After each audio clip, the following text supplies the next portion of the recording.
What is going on, guys? It is Daniel Wright, and you are here listening to another episode of Paving the Way. As always, guys, happy to have you here for episode 165, talking about results are a reflection of your standards. Guys, I will tell you right off the bat here, if the camera cuts out, it's because I'm having technical difficulties, and Randy, our media guy, left for the day. So I'm on my own here, hoping that we keep the camera going, but if it cuts out, stay tuned in. We'll keep the audio running, but just wanted to give that disclaimer. But nonetheless, guys, I hope everybody's off to a great week. I hope you have a great rest of your week planned and in store.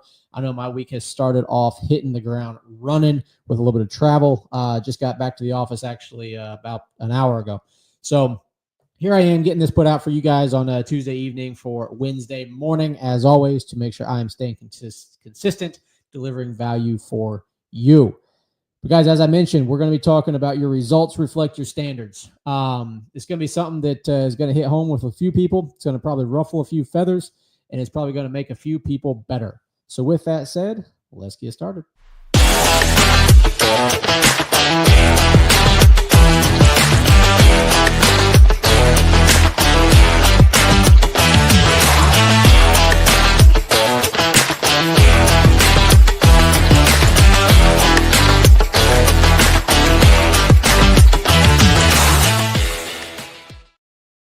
All right, guys, welcome back. And we are going to go ahead and jump right into the conversation about your results reflecting your standards.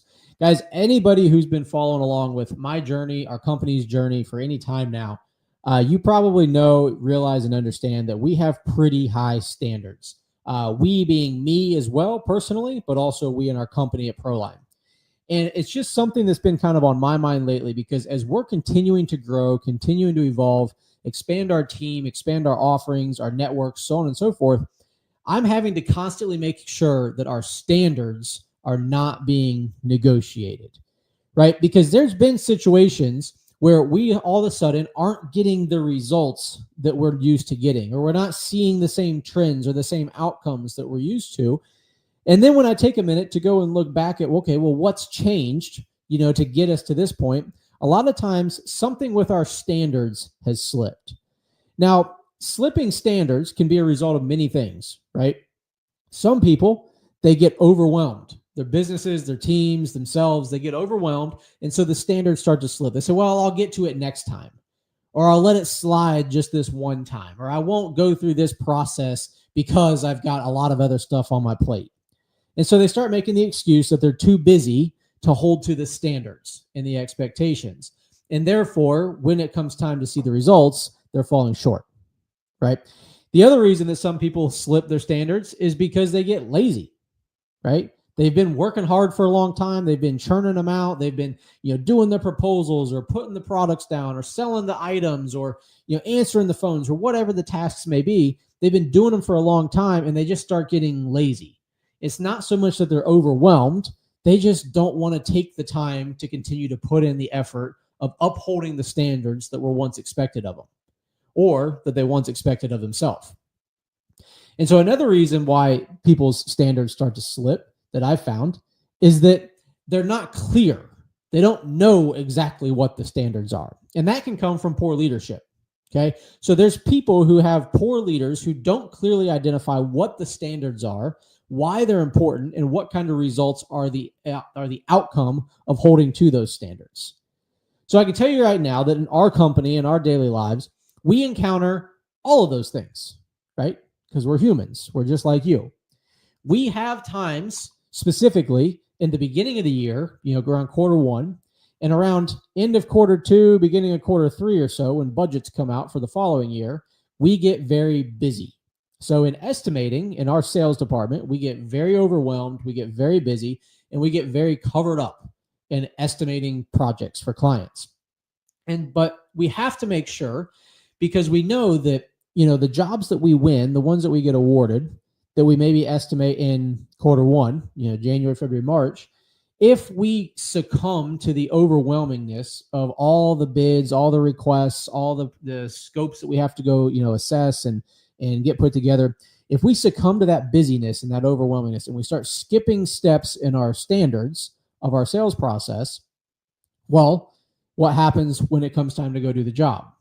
What happens when it comes time that they bring it back to our attention in maybe a few months once they get the budget approved and we get awarded the work? But yet we skip some of the processes along the way. And now we look like idiots to our clients, to our teams, to our vendors, because we got overwhelmed and skipped steps in our process and negotiated our standards. We can't do that, right? So we've been guilty of these things. When it comes time to getting, to get lazy, there's people who've been on our teams that, if they're still here, they've been quickly course corrected to let them know that laziness is not an excuse for negotiated standards by any means. We all get lazy. We go through those times where we're like, man, this is the 100th time I've done this week. Or, man, this is like the 50th time I've had to do this today. And we just want to skip through it and get it done, right? And just start guessing or not getting, putting the time and effort necessary into giving a good quality result. And therefore, when it comes time to see those results and see what we got out of the effort we put in, we realize that we're falling short because we got lazy. And so then, the other one is the people who just don't really know.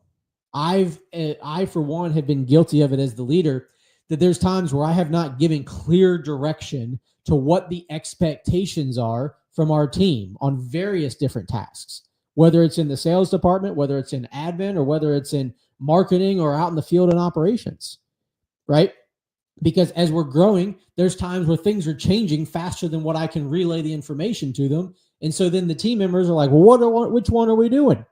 What is the standard? What is the expectation? And so then I, as the leader, have to make sure that I get really clear with what the expectations are, what the standards are for that specific scenario. Okay. And the thing that you guys have to look at, because I hear a lot of people talking about their businesses or their teams or their own personal lives, of they're not getting the results that they want. They're not getting the outcomes that they desire. Like I said, whether that's their personal health and fitness, whether that's their business that they have, whether it's the teams or the people that they lead, the people just aren't doing it. They're not getting it, right? They're not getting the results that they want.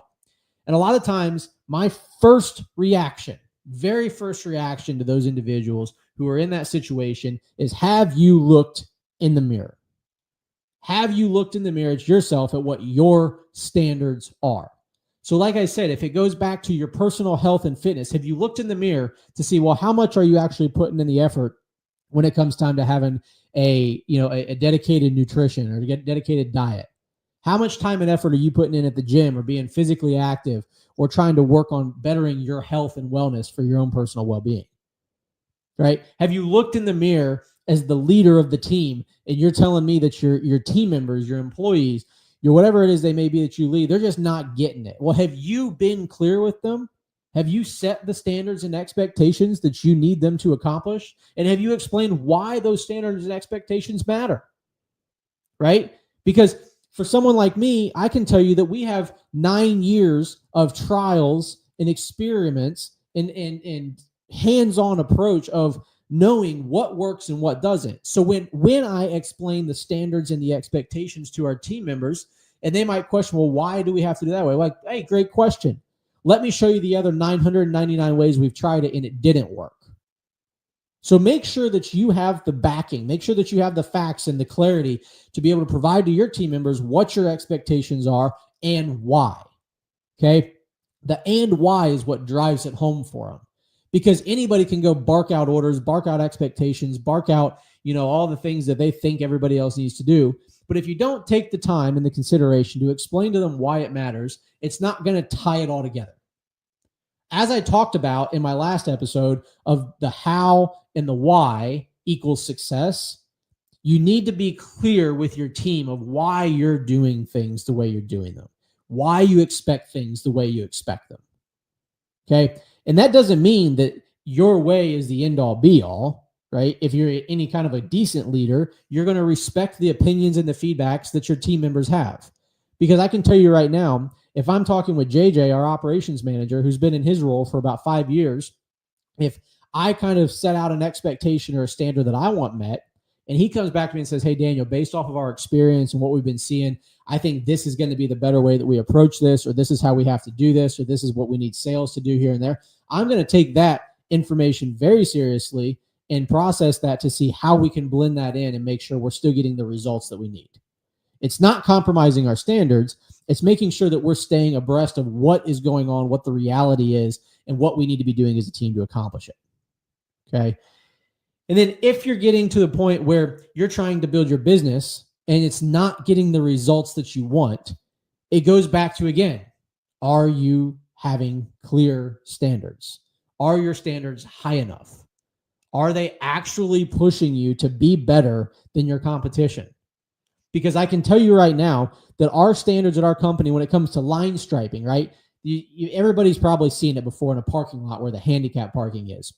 And in the middle of some handicap parking, there's the hash boxes, the loading areas for, like, they typically lead to the ramp for the wheelchairs or the walkers.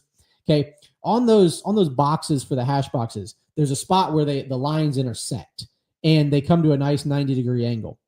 And our standard is that if for some reason the machine goes over the other line and overlaps and there's a little bit of hangover, we must take a wire brush to that and scrub that off and make sure that it has been clearly noted that we saw our error, and our standard is that we do our best to mitigate that error immediately. Okay.